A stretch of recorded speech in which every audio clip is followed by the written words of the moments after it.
Messieurs, dames, bonjour et bonsoir pour ceux qui nous regardent le soir. Alors après le nouveau micro, la nouvelle webcam, comme vous voyez, l'image est beaucoup plus claire, on me voit un petit peu mieux. Donc alors on va, hop, je vais régler un petit peu, voilà. Donc on va passer donc à la suite de notre atelier et cette fois-ci on va partir sur ce qu'on appelle les volumes. Les volumes, c'est simplement en fait du brouillard. On va mettre du brouillard dans notre scène. Vous allez voir que c'est assez simple, mais il faut comprendre le fonctionnement parce qu'en fait il y a trois choses à mettre ensemble pour avoir un brouillard comme celui-là. Donc ici vous voyez, on est dans la vue caméra, on a des rayons de lumière comme ça. Et bien pour faire un petit peu cet effet aquatique ou simplement brouillard dans une forêt, etc., il faut trois choses minimum à bien mettre, à bien assimiler. Et alors c'est parti. Si vous n'êtes pas abonné, vous vous abonnez. Si vous êtes déjà abonné, eh bien likez, partagez, commentez et rejoignez-nous aussi sur le Discord.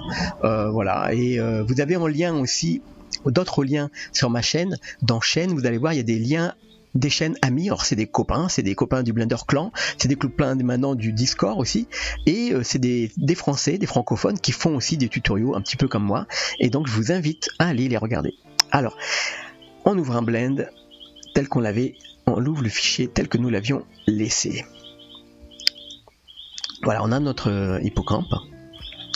Pour commencer, on va y mettre, je vérifie mon enregistrement, tout va bien. On va y mettre ici d'abord un cube. Le cube, je l'agrandis comme ça.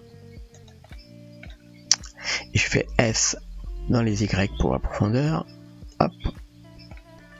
Et ce qui est important, c'est qu'en fait, le cube doit englober la caméra. Donc S dans les Y, S dans les X pour avoir tout notre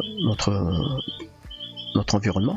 Et je vais faire G dans les Z comme ça pour lever mon cube.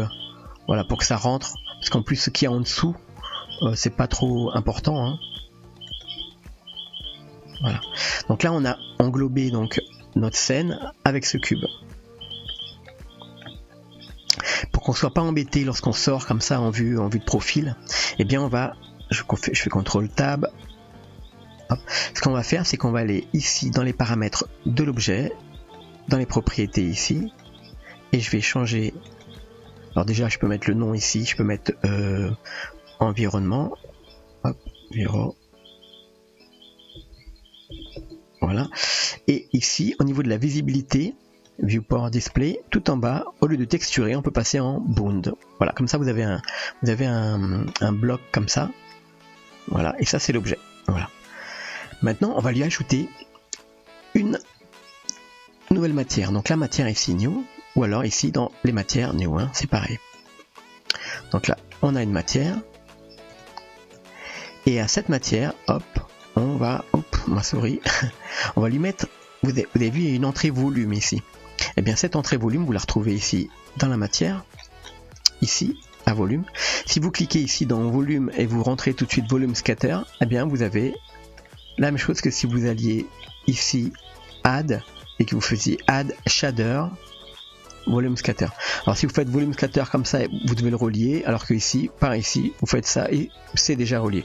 Donc ça va plus vite en passant par cette entrée là. Voilà. Alors, on a donc mis du volume, et comme vous voyez ici dans notre vue 3D, eh bien, ça cache les objets qui sont à l'intérieur, vous voyez. Il faut aller tout près pour les voir. Alors ça vient, alors je vais mettre en vue caméra, ça vient en fait de l'entrée, ici, de notre rendu, ici.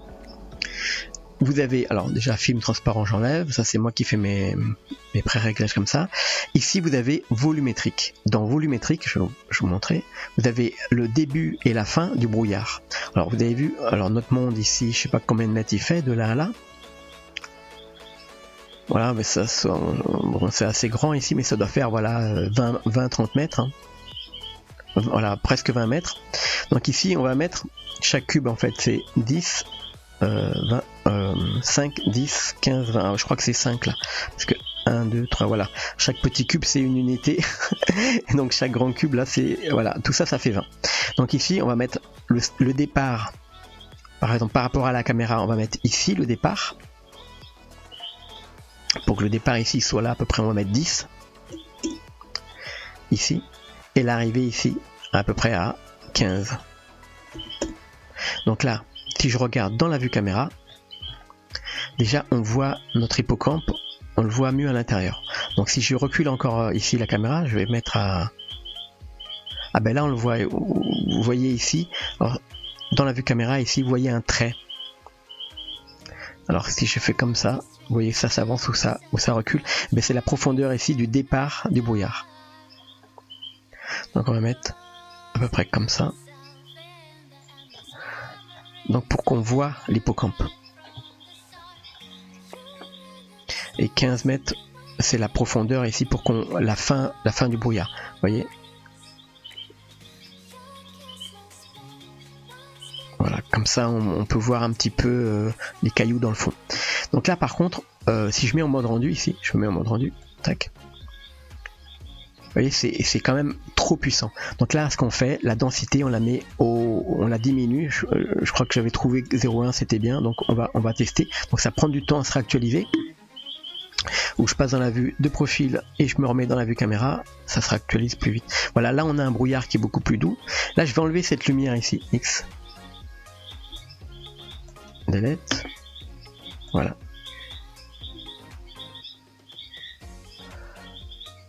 Alors, je vais mettre cette lumière ici. Je regarde dans la vue où est-ce qu'elle est placée. Voilà.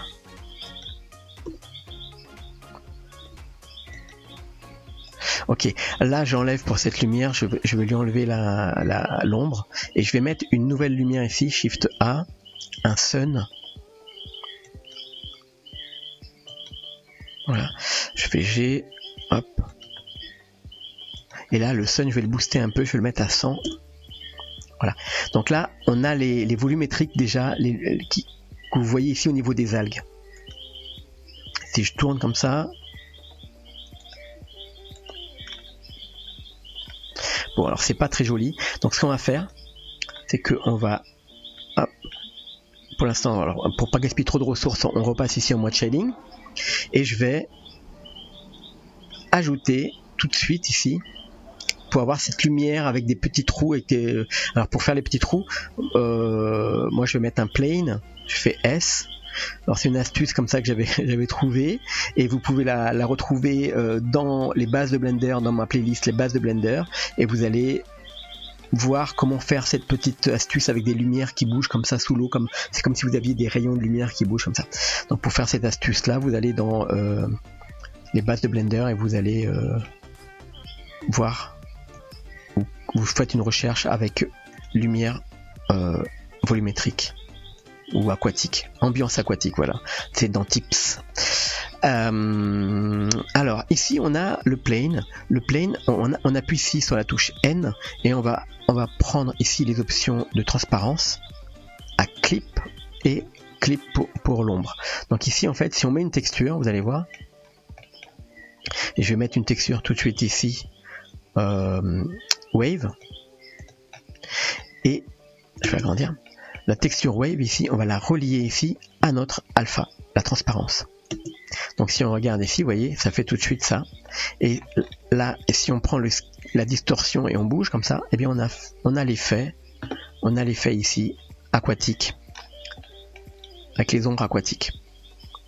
Alors on va regarder tout de suite en mode rendu. Et là, on a badam, et bien on a les lumières volumétriques. Alors par contre, vous voyez, c'est pas encore bien paramétré, parce que ce qui se passe, c'est qu'on a encore les... Attends, j'avais mis deux lumières. Ah, j'ai mis deux suns. Ah non, alors ça, celui-là, c'est le sun. Ok, tout va bien. Donc là, ok, donc je laisse comme ça. Et ici, en fait, bon, le sun, il est un petit peu puissant, mais surtout le cube qui fait des volumes là. Voilà.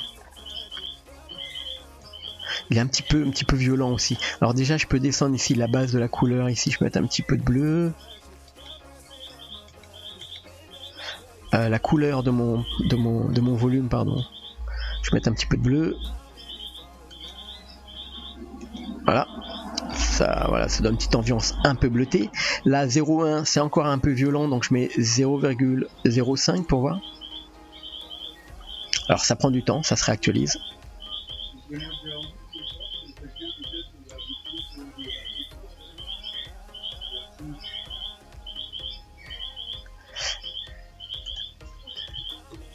0,01.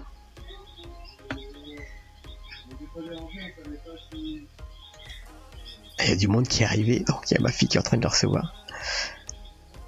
Elle est pas réveillée, mamita? Oui, c'est bon. Ok, donc là vous voyez, tout de suite en baissant ici le volume, déjà on a waouh, une super ambiance lumineuse. Alors par contre, volumétrique. Alors par contre là du coup, je vais dans Word ici. Et dans mon Word, je vais mettre une couleur un petit peu bleue déjà. Voilà, on a une ambiance un petit peu beaucoup plus jolie. Et on peut mettre au niveau 2 peut-être la puissance. Et voilà. J'espère que vous avez retenu donc les choses essentielles. Donc la première chose c'est le départ et la fin de notre volume. L'autre chose bien sûr c'est de mettre notre volume, c'est-à-dire notre objet en mode volume scatter au minimum. Et après vous avez un principal de volume qui permet de faire des textures et des choses beaucoup plus compliquées. Mais alors là déjà juste pour la base c'est volume scatter. Le début et la fin de notre volume. Et ensuite le réglage très fin de l'objet, enfin du volumétrique. Et il y a aussi une chose bien sûr importante, c'est d'avoir cet objet avec les petits trous, bien sûr, pour pouvoir avoir un effet aquatique. Voilà, c'est tout pour aujourd'hui. Je vous donne rendez-vous tout de suite après pour la suite de nos ateliers consacrés à l'environnement aquatique de notre petite hippocampe. Allez, ciao tout le monde, à la prochaine.